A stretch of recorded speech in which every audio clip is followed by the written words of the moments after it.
So I would encourage that those that are not there to be able to have that direct relationship. So when I talk about engagement, it really is having people experience the direct contact. Our panelists today are Robert LaFrance, Director of Policy, National Audubon Society; Alicia Sharamet, Executive Director, Rivers Alliance of Connecticut; Amy Patterson, Executive Director, Connecticut Land Conservation Council; and Denise Savageau, President, Connecticut Association of Conservation Districts; and Senator Tony Huang, Chief Deputy Republican Senate Leader, and Representative Christine Palm, who's the Vice Chair of the Legislature's Environment Committee.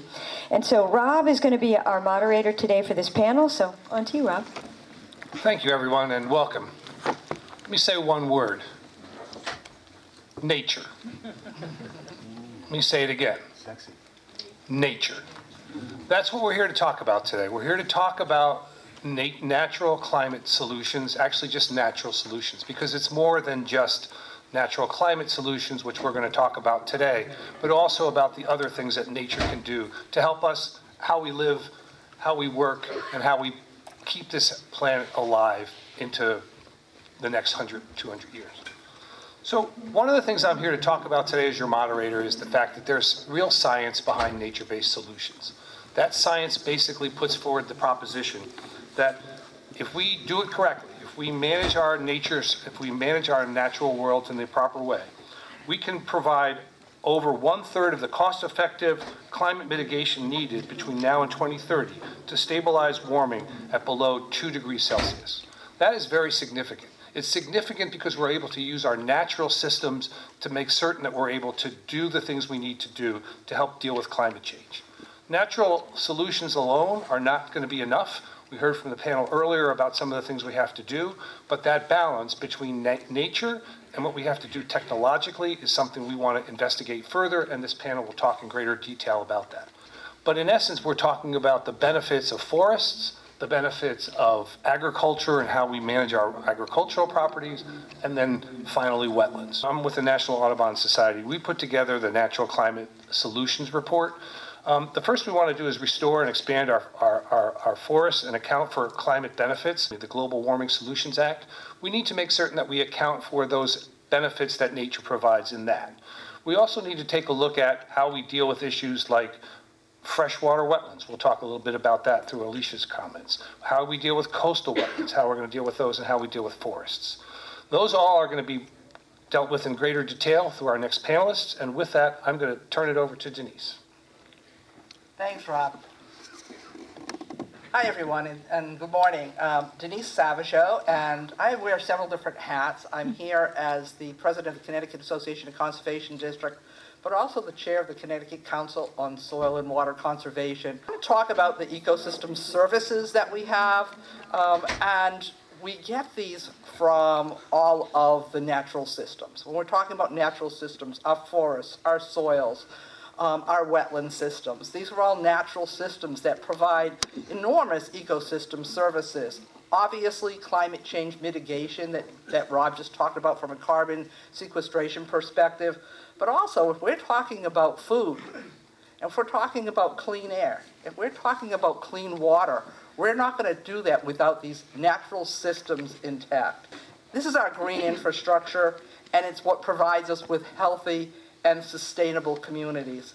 Climate change and biodiversity are both in crisis. There's two crises colliding at the same time, and they feed on each other. One's not exclusive from the other, and we need to tackle them simultaneously. The idea of biodiversity and climate change, a lot of people don't always get because they don't understand the science of healthy soils and how these natural systems work together. And a lot of times we talk about biodiversity, we think about megafauna. And I love polar bears. I love all the megafauna we talk about and that we see a lot of times when we're promoting changes in climate and talking about loss of biodiversity. With the shredders, the decomposers, the nitrogen fixers, the pollinators, those microbes and macroinvertebrates that are being impacted by a changing climate, but also are the ways that we're going to be able to do that carbon sequestration and do the climate. So we need to be thinking about this relationship between biodiversity and climate resiliency, and we need to solve both of them at the same time. This is where planning happens if we're going to be tackling this, whether it's putting solar on rooftops or whether it's, protecting the biodiversity and doing other kind of climate resiliency. Everything happens at the local level, and we need to now incorporate this into our POCD. Pollution from stormwater runoff has replaced point source pollution as a major driver of water quality decline. Land use changes with decision-making processes that do not protect ecosystem services that Denise just talked about exacerbates impacts from more frequent short duration events that bring heavy precipitation, as we've seen over the past year or 6 months. The figure shows stream impairment as impervious surface percent increases. Land use conversion from natural lands to developed lands increases impervious surface a majority of the time. And you can see how rapidly streams are impacted by that increase. And also, increase in flooding comes at a cost to our communities, and that also comes with an increase in impervious surface. This table is from the Bantam Lake Watershed-Based Plan. Bantam Lake has been struggling with harmful algal blooms for many years. And this table shows various stormwater management practices that can be implemented throughout the watershed to reduce phosphorus in order to limit the phosphorus coming in that feeds these algal blooms. You see engineered BMPs, and these are things like street sweeping and cleaning out catch basements. And they're a little bit more reasonable. The riparian buffer improvement. It is the cheapest, hands down, way to protect water quality from nutrient loads, from stormwater pollution and any other stormwater BMPs. And the cost of simply leaving them in place is zero. So how do we protect riparian buffers in Connecticut? The answer is we do not. And this slide shows what all of our neighbors in New England are doing. We have to move to protect these ecosystem services from riparian buffers before we have to spend hundreds of thousands of dollars per pound of nutrients in the future.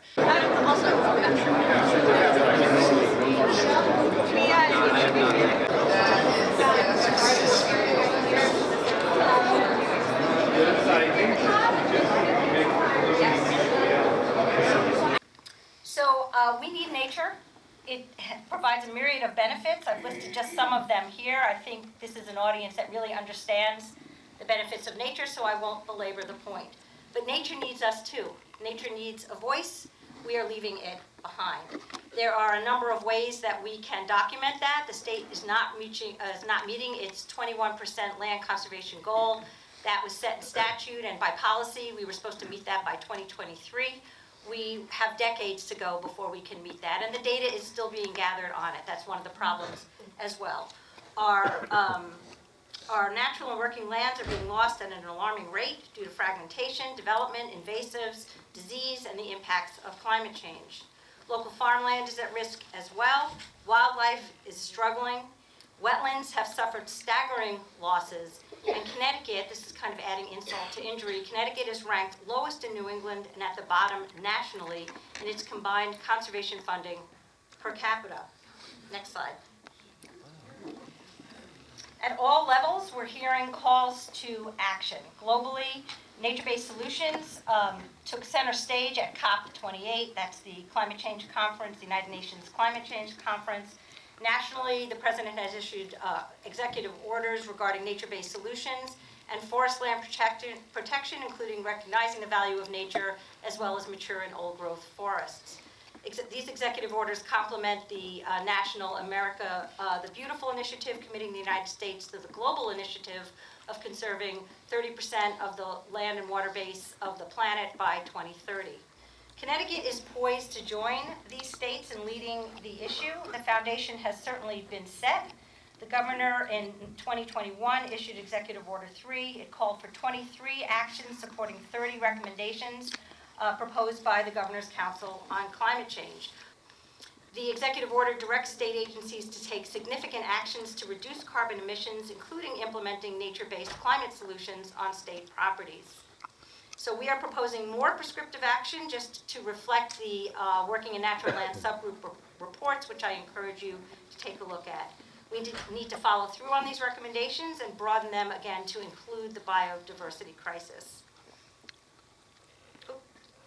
We contend that Connecticut needs a strong policy statement and an advisory council to prioritize and elevate nature-based solutions as the preferred alternative in addressing these interrelated crises. And I'll stop there, but I would encourage you to take a look at the briefing paper, which has more detail about what we are contemplating for purposes of this advisory council and some of the actions that it needs to take and the recommendations that need to be made. Thank you.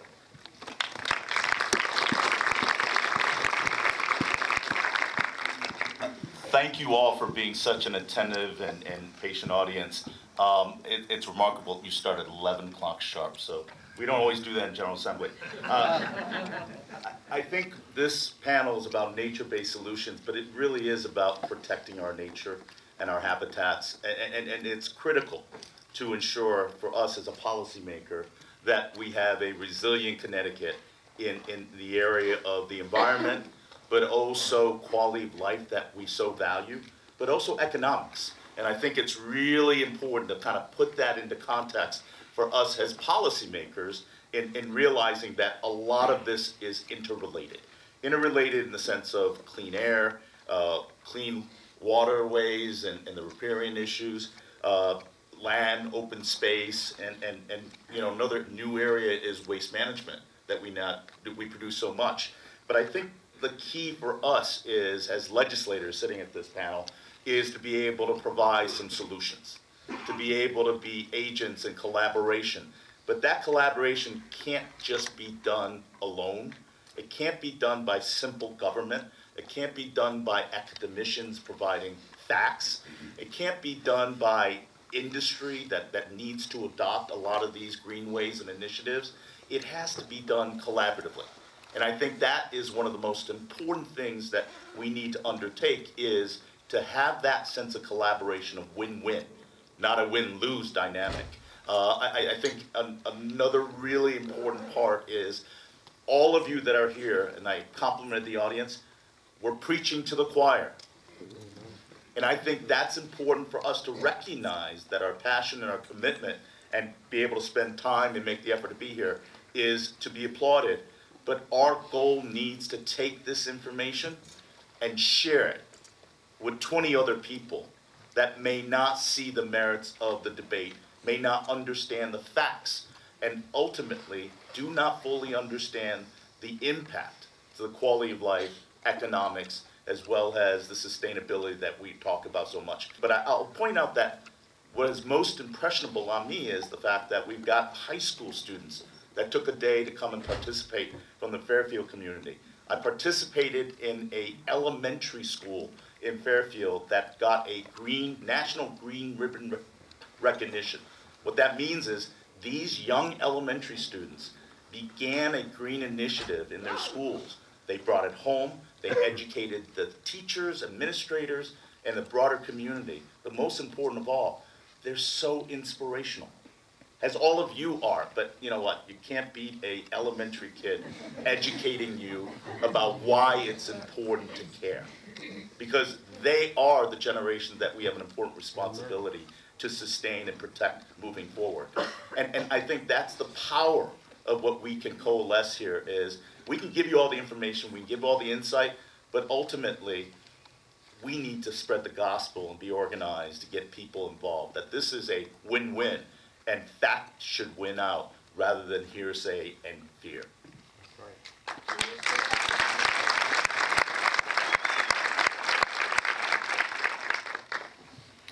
I guess I'm up next. I'm Christine Palm. I represent the beautiful Connecticut river towns of Chester, Deep River, Haddam, and Essex, and I'm the vice chair of the Environment Committee. So the good news is that every important topic you've heard mentioned so far today is in some form contained in an omnibus bill that is going to be running as a caucus priority this year. It's House Bill 5004, the Connecticut Climate Protection Act of 2024. It's a very, very ambitious, strong bill in a session which is very curtailed on time. So you heard our esteemed keynote speaker talk about the importance of organizing and rallying Certainly the League of Conservation Voters does a great job. I want to just give you a little insider baseball. It's really simple. Please don't preach to the choir. Please reach out to your representative and senator. And if you don't know who they are, go to the Connecticut General Assembly website, cga.ct.gov, and you can type in your town and you'll find out who it is. Everybody in elected office tries to get reelected. And while we don't want to make it a quid pro quo, I do think there's real value in remembering that we are elected to serve you. So whether you voted for or against your state rep or senator, remind them that you care about this. And it only takes a handful, I'm not kidding, a handful of emails from people within our districts before we pay attention and say, ooh, this is a trend. Where else is 5 emails a trend? In our weird world, it is. So House Bill 5004, it's not posted yet, but trust me, it's going to be a great bill incorporating all these ideas. And if you want it to pass, you have to help us get it across the finish line by letting your legislator know that you want them to vote yes on it in the House and in the Senate, because as you all remember from civics in 5th grade, it has to pass both chambers to become a law. So that is my devout plea to you, that you harness the power that you have, because all the organizing and donating and marching and protesting in the world won't matter if these bills die because of lack of connection between the people we serve and the people who get elected. So please take a minute to do that, and be sure to, 2 more little inside hints.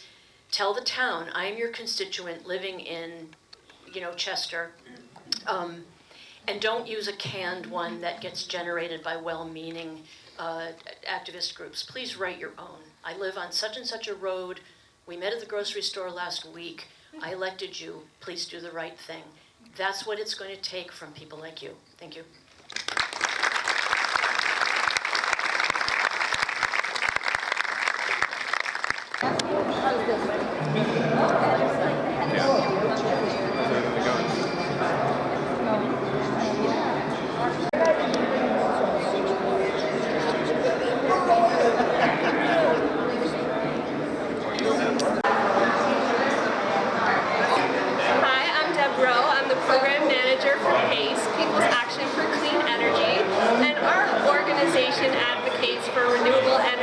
Connecticut, with the goal being to transition Connecticut to 100% clean energy. And as our founder, Judy Freeman, would say, squeaky clean energy. So we hope that all towns in Connecticut are working on this transition, and PACE is available to help you. If you go to our website, pacecleanenergy.org, you'll find all kinds of resources. And one of the things we're working on for this legislative session is more solar in Connecticut. So we think we need to get 500 megawatts of solar installed every year if we're going to meet Connecticut's clean renewable targets.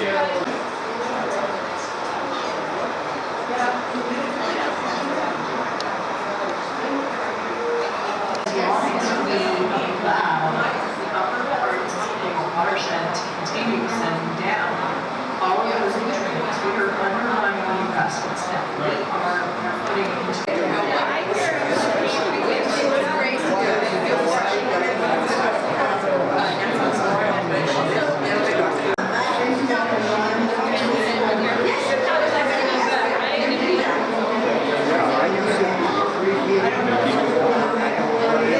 Blood from umbilical cords have tested positive for PFAS chemicals, so we know that babies are being born pre-polluted with these chemicals. We also know that this unique fluorine-carbon bond, because it's so strong, it never breaks down in the environment. It will last for years and years and years and years. It doesn't even break down during incineration. These chemicals leach out of landfills. When products are incinerated, these chemicals get into the air emissions and have been spread across our globe.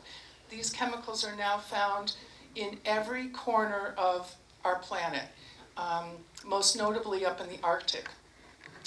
We have water contamination as a result of these chemicals, soil and crop contamination. We know that these chemicals bioaccumulate up through soil, plants, and get into our wildlife.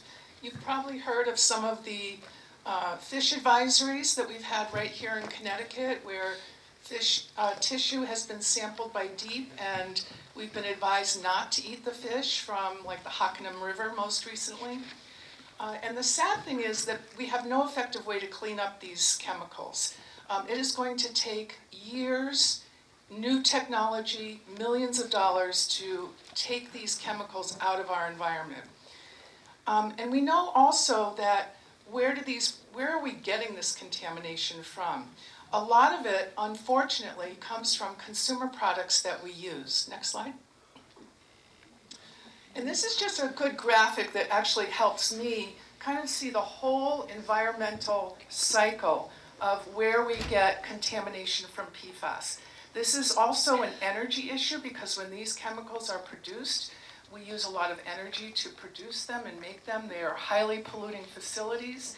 And then as you can see, the graphic shows that these chemicals get into wastewater treatment plants, into our landfills, into food products, into our soil. Many of you may have heard that farms up in Maine and across the country have been decimated by PFAS chemicals when they have been found to be in the cattle, in the herds, in the soil, just devastated farmers across the country. So what can we do about it?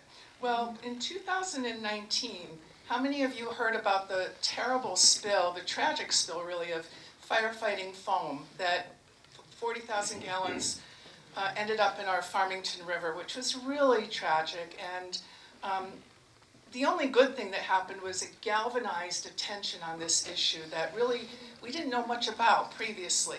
But firefighting foam typically used those chemicals because they are so effective because they don't break down. They can actually suppress a petroleum-based, like a jet fuel fire.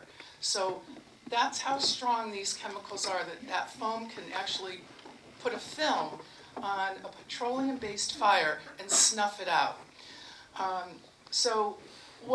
At that point, after that happened, the state, the Governor Lamont and the state worked really hard to develop a plan of recommendations to protect public health, to identify ways to mitigate further contamination, and to reduce pollution and clean up problems. Since that time, they have worked hard, DEEP and DPH particularly have worked hard to look at our drinking water sources and test and map sites across the state. All of that is good. We've worked really hard with our federal delegation to get monies into the state for this work, but frankly, we're going to need a lot more.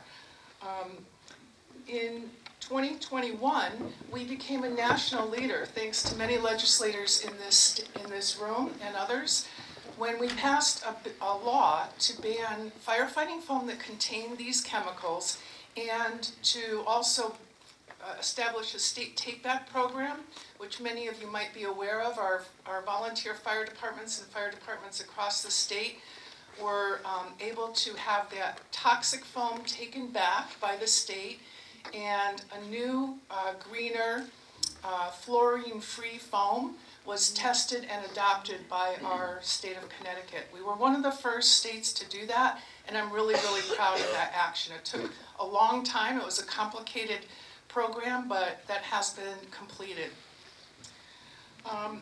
We also need to do more, unfortunately.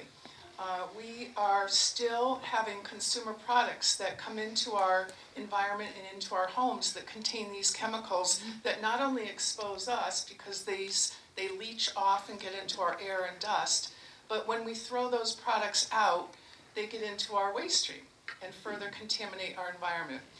So what types of products contain these chemicals? Well, not only the firefighting foam, we've addressed that. We also banned PFAS in food packaging, which was a major source of contamination. That was really good. That law goes into effect this year. Immediately takes out PFAS from food packaging, and those often are single-use wrappers that we also throw out. But we need to also restrict products that contain these chemicals. So products like cookware, anything that is anti-stick, anti-stain, anti-wrinkle. So think of cookware that's anti-stick, the textiles, the clothes that we wear that are anti-wrinkle, no iron shirts, things like that. Carpeting, textiles, consumer products that have anti-stain properties, those all contain PFAS chemicals. A lot of cosmetics, children's products, women's, female products, ski wax. Think of anything that has anti-stick, anti-stain, any kind of permanency, dental floss, some brands of dental floss have it. It's everywhere. So what we are proposing, we have a large coalition working on this in the state. We are proposing a common sense law to further restrict additional product categories, not just foam and food packaging, but additional product categories from being sold or distributed into the state. And all of the things that I just listed. All of those products have alternatives already in the marketplace, and frankly, I'm sure you're like me. I don't want PFAS in my clothes or my, rugs. So those are simple steps that we can do to prevent further exposure that harm human health and reduce environmental contamination. We have fallen behind a few other states that have already moved in this direction, like Maine, like New York, like Minnesota. Many other states are moving in this direction, and I really hope that our Connecticut lawmakers will take that action again this session, and I'd love to work with all of you. We're fortunate to have Sarah Farman, who's here with us to give an overview of the effort to pass an amendment to the Connecticut State Constitution that would guarantee all people the right to a safe, clean, and healthy environment. So let me pass it on to Sarah.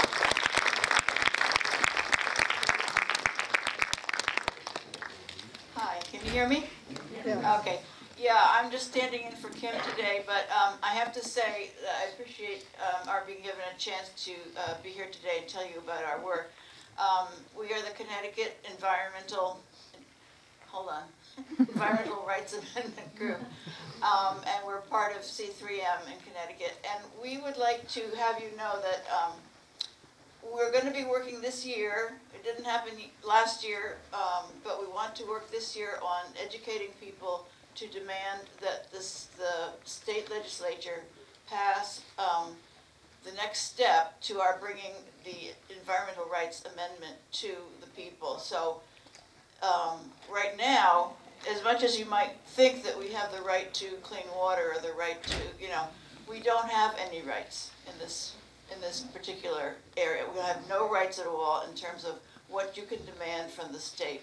So if you want to bring a case about, my town was polluted by such and such, by PFAS or whatever, to a court, you have to first prove that they should not have been able to do that. And then you can go ahead and try to get damages. But if we had an environmental amendment, a rights amendment, it would address that kind of problem. And it also has been used in other states to address the problem of environmental justice, because it would apply to everybody. There's no mention of environmental rights in the Connecticut Constitution or in the U.S. Constitution. And the Connecticut Environmental Rights Amendment would frame environmental rights as human rights and would require the state to protect the rights to clean and healthy air, water, and soil, a stable climate, and healthy ecosystems equitably, regardless of race, ethnicity, socioeconomic status, or other factors. And all these rights have to be enshrined in our Constitution, would have to be enshrined in our Constitution for the present and for the future. What would be very helpful about this is that it would require all agencies of the state government to consider environmental rights at every level, from the start of decision-making, legislating, and making regulations, rather than waiting till the end when the focus is on the permitting, rather than preventing pollution. So it also makes environmental justice a constitutional duty. and it empowers communities to advocate and go to court to stop infringement of their rights. Okay, thanks for everybody on this panel. It's really exciting to come up with environmental rights. I'm going to do just a couple of quick housekeeping. There's additional seating over the 6 days. There is not enough seating for everyone you have in the area. If you want to go to kids' space, find yourself off this spot.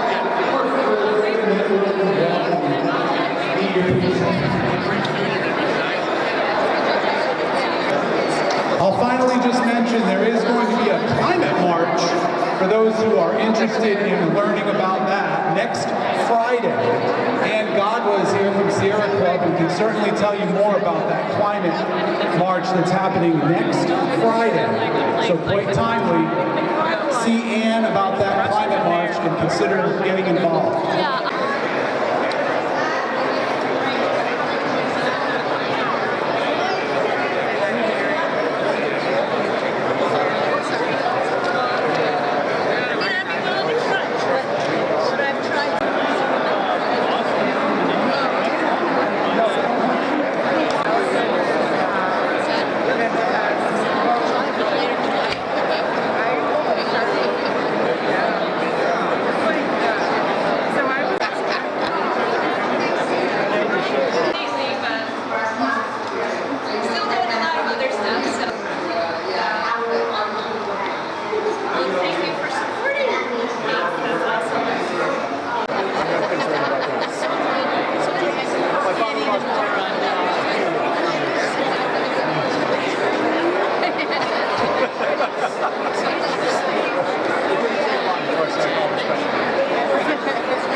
He's consistently prioritized clean air and water, renewable energy, and protecting public health.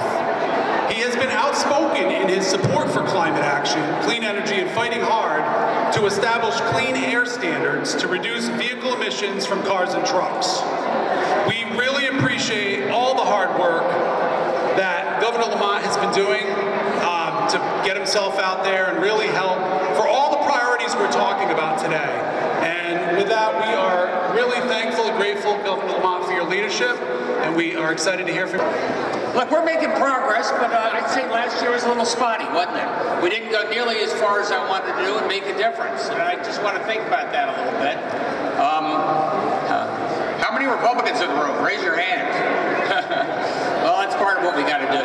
When I was a lot younger, I remember swimming in Long Island Sound. It was inky, muddy, dirty, and even I, as a 7-year-old, would want to take a shower after swimming there. I remember, acid rain, and I remember what the air quality was. And then there was a guy named Richard Nixon who created the Environmental Protection Agency and came forward with really strict clean air and clean water standards. And they worked. And you look at Long Island Sound today, it is so much cleaner than it was when I was growing up. These efforts make a difference. Our air is cleaner, and but we have a long way to go. 5-10 years later, they said, look, we've got to extend the fuel mileage standards. It's absolutely vital. Look what the Saudis are doing. We're all lined up, waiting to get gas. We couldn't get gas. And that was Jerry Ford and Jimmy Carter and Ronald Reagan. And, in 10 years, they doubled the fuel mileage standards for all of our cars. They made an enormous difference. That just reminds me, we've got, vote coming up yet again on, fuel efficiency standards and what that means in terms of both hybrids and electric vehicles, on trucks that are a little more lax. And we got some work to do. Here in the state, we've got a little more bipartisan buy-in, but sometimes you got to do more than just set goals. You got to say how we're going to achieve those goals. And we've made good progress over the last 10 years, especially when it comes, to the electric grid, what that means, what we're doing in terms of our building, what it means in terms of residential efficiency, making a big effort in terms of our buildings, because as the electric grid is no longer, the transportation is the biggest source of the CO2 emissions. And used to be the electric grid. No longer. We've made real progress there. It's residential and commercial, and that's where we're trying to make an effort as well. I tell you, talk to your legislators on both sides of the aisle and let them know that these fuel economy standards, alongside about 40% of the rest of the United States of America, everybody says, oh, it's California standards. Well, it's also, Virginia and North Carolina and a whole variety of states saying, over the next 11 years, we can get this done. So a lot of these businesses are doubling down. They're making the investments in batteries, investments in EVs, investments in hybrids. And the more you have a clear landscape of where we're going, the more investments you make, the more scale you get. That brings down the price of EVs, brings down the price of electric vehicles. This is no time to turn back now. Right, Connecticut? No time to turn back.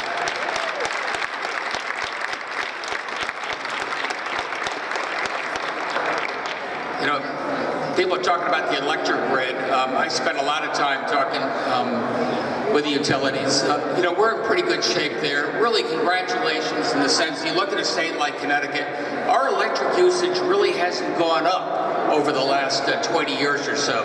GDP is up. Now there are more people moving in the state. It hasn't gone up that much, and a lot of that is thanks to efficiency standards. And we spend about $350 million a year on residential efficiency. That's a good way to talk about what we're trying to do. Really good paying green-collar jobs. What that means in terms of saving a middle-class homeowner $1,000 or $2,000 a year because we're going in and making your house more efficient. It's sort of interesting to me. We have relatively high energy prices, as you know, especially compared to a state like Texas. But look it up. Our electric prices per home were close to what they are in Texas because we're much more energy efficient than they are. So we're bringing the price down for homeowners. And by the way, it doesn't add 1 whit to CO2 emissions, the energy you're not using. These are the type of initiatives I think I need your help to emphasize. I need your help to remind the legislature it's worth doing. I remind everybody in this room as well, we're doing this because it's the right thing to do. I also got to remind people, keep in mind, I want to make it affordable, make sure it's realistic for people. What the state's going to look like over the next 10, 15 years, and you're a big part of that. I think you're going to see vibrant urban centers where more and more people living, young people living, more multifamily housing, in and around transit-oriented development, in and around high-speed rail. These are all the progress that our legislature is making.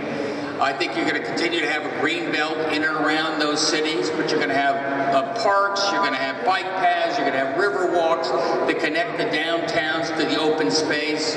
We've saved, thousands of acres of open space in this state over the last 5 years. I want to make sure we preserve as much as we can so you know what the future is going to look like going forward. So I just want to I love the crowd here. I love the size of what you're doing. I just want you to make sure that you weigh in with the legislature. Tell them this is not a nice to do, this is a must do. Tell them push back on the things that are not true. Show that we can do this and save you money. Show we can save a middle class homeowner money. Show that you're in a second story wall up in Waterbury. We can make this happen with a hybrid. And we also have the charging stations nearby for you. And if you don't think we're going to get it done in 3 years, we're going to get it done in 11 years. That's what we're doing with all the rest of the states. And with your help, we're going to get it done. I want Connecticut to continue to take the lead. I want you to take the lead. I want you to hold our feet to the fire until we get it done. Thanks, everybody.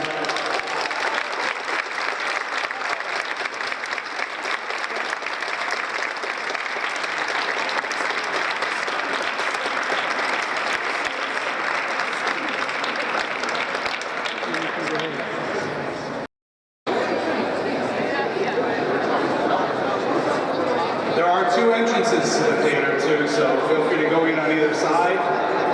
Thank you for moving on into the theater so we can keep this show on the road. That's going to landfills and incinerators from Connecticut each year is costing Connecticut residents $50 million a year in total. And it's more than just waste costs. Like Sharon mentioned, that wasted food has value. And in fact, some estimates peg it at about $240 billion a year in wasted food from this country. Now, a big driver of many of these overlapping problems is the myth that waste, including food waste, is inevitable. That waste will always exist, and that our only choice is between burning that waste or burying that waste. But that's a myth. It's untrue. Thankfully, there are clear paths to avoiding, eliminating, rescuing, and diverting, especially all of that food waste. Now, it's important that we start here with EPA's wasted food scale, which is up on this slide here. We need to prioritize prevention, donation, feeding animals, and composting to make all of this food waste a thing of the past. We can stop this waste before it stops. We can make a significant dent in that 500,000 tons per year in Connecticut alone. My co-panelists are going to have a lot to say about the individual solutions that can help us prioritize this wasted food scale and get to the right solutions. So I'm just going to leave it at this. Food waste is not inevitable. We owe it to our climate and to our communities to pursue systemic policy solutions that can solve this crisis and stop food waste before it starts. To donate food to people who need it. Haley, please, can you talk about food insecurity in Connecticut and how a strong food waste prevention law can tackle the problem we have? Yes, I'm Haley with Food Rescue US, and thank you very much for the question. I'm very happy to be here. So I'm here to talk about food access, food security, food donation, and how that plays a role with this food waste conversation. To frame the issue a bit, I want to define nutrition security, which is very similar, slightly different to food security. So nutrition security is the consistent access, availability, and affordability of foods that promote well-being and even prevent or treat disease. The reason why that's important, why I bring that up today, is because there seemingly is not a lack of access to calories, it's a lack of access to the right calories. We want people to have access to wholesome, fresh fruits and vegetables, prepared foods, bakery items, and coincidentally, luckily, that's the food that's most often going to waste. So there's a really wonderful opportunity here to pair these two crises to come up with a solution. You'll see on the slide above, there's a line chart at the bottom. Food insecurity rates in Connecticut are reported anywhere between 9 to 17%. What's more concerning is that these rates are further dire for children and communities of color. With the loss of critical pandemic-era safety nets coinciding with the rising cost of food, Connecticut residents are in an increasingly tough spot. I also want to point out the map above. This illustrates low-income, low-access communities. So low-income, low-access is where a large proportion of residents have low incomes and are more than a half mile in city settings or 10 miles in rural settings to a healthy food source. So this all matters because food insecurity leads to negative health outcomes. It's obviously inequitable, and it makes no sense at the same time that we've learned of so much food being wasted. So we believe that, and per the food scale, that proper food waste legislation must prioritize, sorry, you can go back, thanks, must prioritize food rescue donation practices. So food rescue, as Food Rescue US practices this, is the connection between food donors, who are businesses that have surplus food, with volunteers who pick up that surplus food in their own vehicles and deliver it to social service agencies who feed those experiencing food insecurity. Now, I want to admit that that's not the only practice of food rescue, it's just the one that I know the best, so that's why we're talking about it.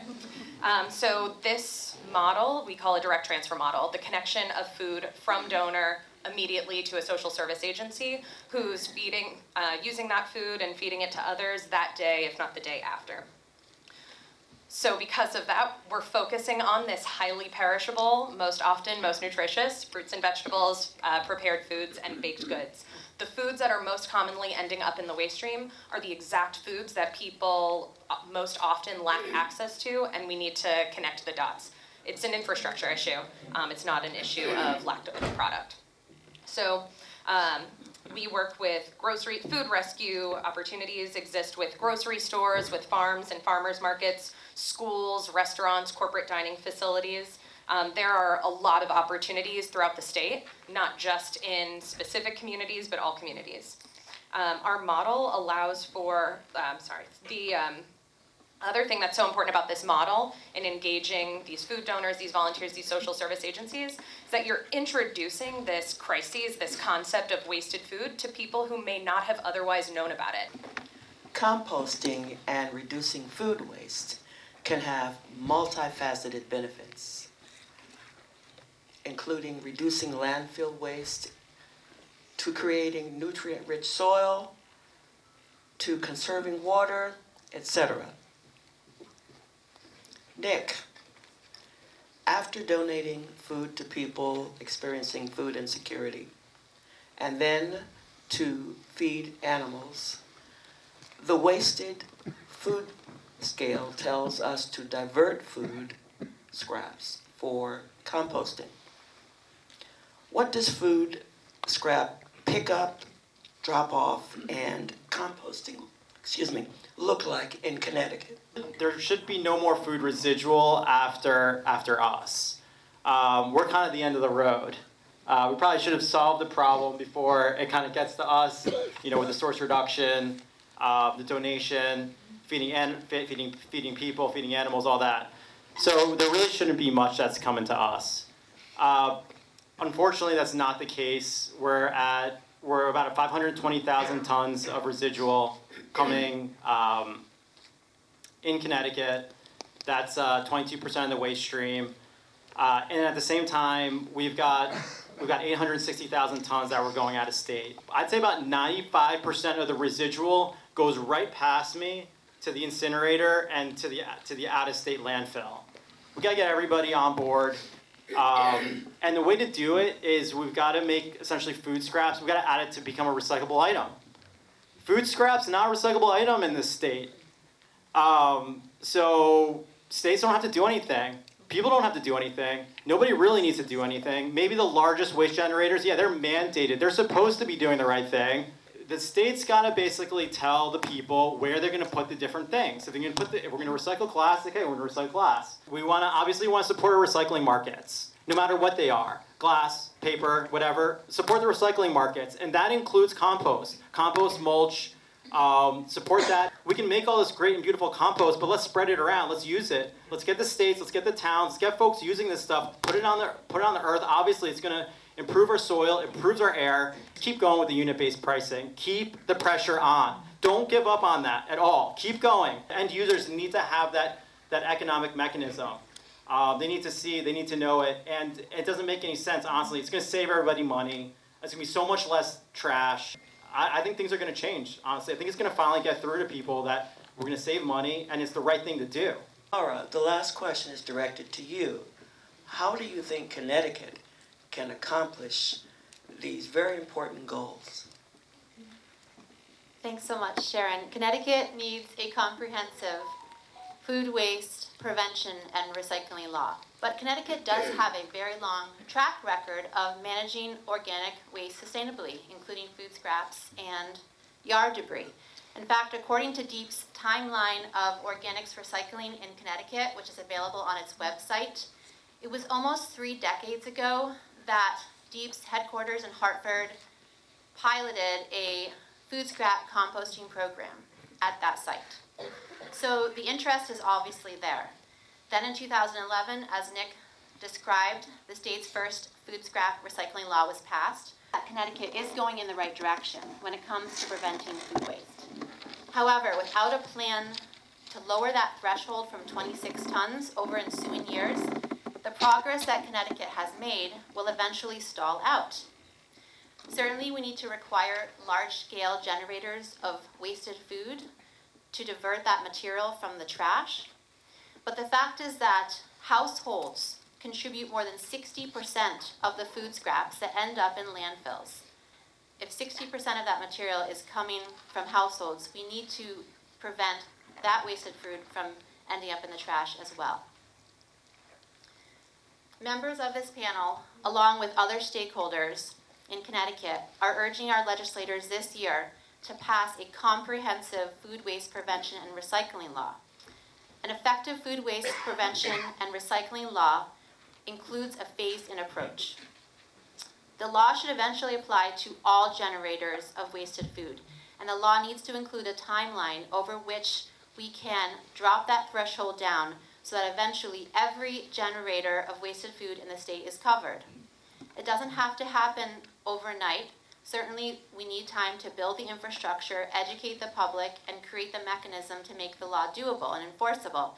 But the law needs to have a timeline, which is what Vermont did, that makes clear that over a certain period of time, the law will drop that threshold down until it includes everyone in the state. The second thing that an effective food waste prevention and recycling law will have is that it enshrines the EPA's wasted food scale. It is based on significant research and data collection about all of the greenhouse gas emissions that are associated with wasted food at every stage. And so the wasted food scale is the very best directions that we can have for how we can reduce the impact on climate that wasting food produces. After source reduction, which always comes first, obviously, we want to make sure that edible food is donated for humans who need it, as Haley described. We also have infrastructure already existing in the state for donating food for animal consumption. Next, we'll be diverting food for composting, as Nick described, and anaerobic digestion. This is the very best way, by following the EPA's wasted food scale, that we can reduce the impact on climate that wasted food causes. It is, after all, a valuable resource. It's not a waste product. But change doesn't happen overnight. So when it comes to food waste prevention, the just transition framework that we need to hold at the center of any work we do in the environmental community must apply in this area as well. That means that we must invest, that as we invest in infrastructure and programming to prevent food waste, like regional or municipal facilities and services, we must ensure that participating in food waste prevention is accessible to everyone and, in fact, centers the needs of people who are disproportionately impacted by environmental harm. It was good.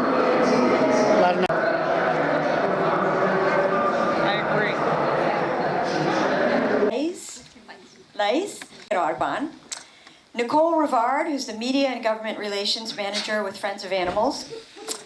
Louise Washer is the founder of Pollinator Pathways. Ann Godwa, Advocacy and Outreach Coordinator for the Sierra Club of Connecticut. Welcome. Thank you for joining us today for Pesticide Impact in Connecticut. Today we will be reviewing pesticides that are negatively impacting our birds, bees, wildlife, and people.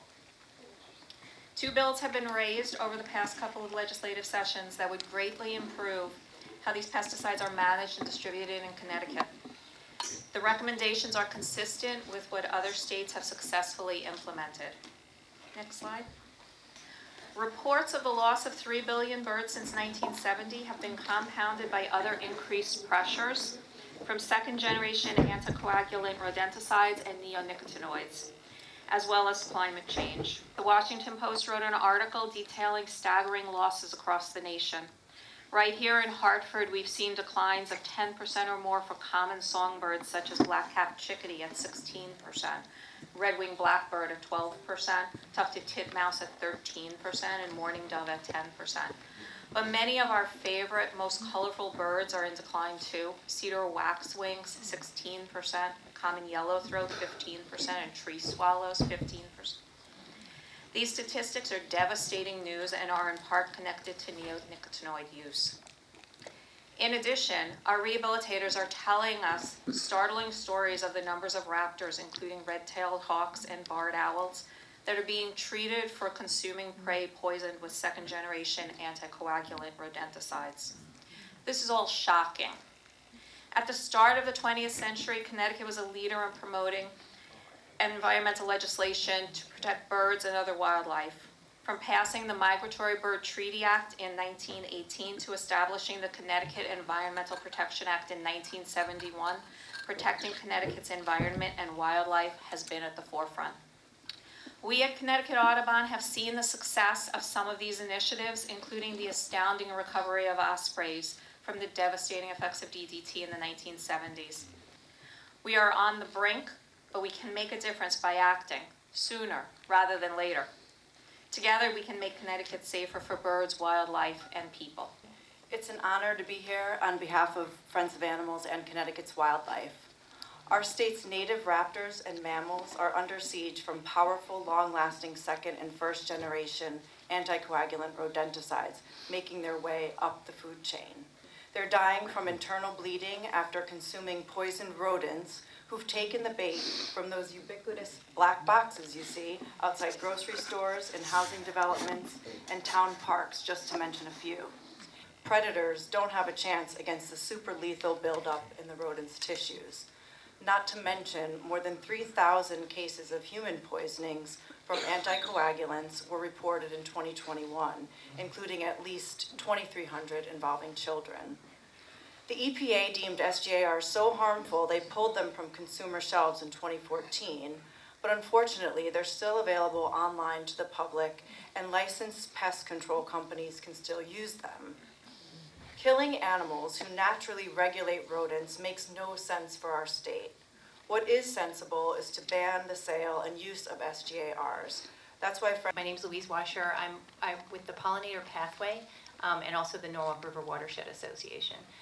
Both organizations are part of the Coalition for Pesticide Reform, which is working to raise awareness about the threats of neonicotinoid pesticides, the threats that they pose to birds, bees, food, and water.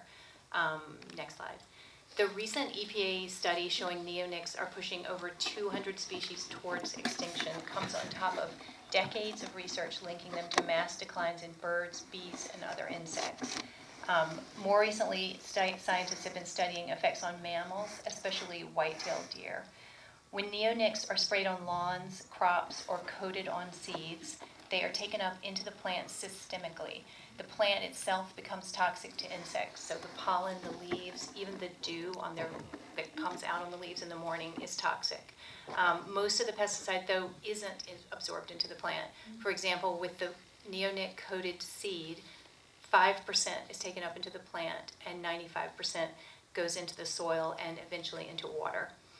By wiping out non-target insects at catastrophic levels, because these pesticides are so effective against insects, neonics are destroying whole food chains. They're killing aquatic insects that are food for fish, birds, bats, reptiles, amphibians, and other wildlife. Does it matter to human health if there are neonics in the water? They were introduced in the 1990s as pesticides that are deadly to insects but relatively safe to people. Research, however, is raising new alarms about the effects on human health. Nicotine-like neonics affect the neurological system. Research shows harms to heart and brain development in prenatally exposed children.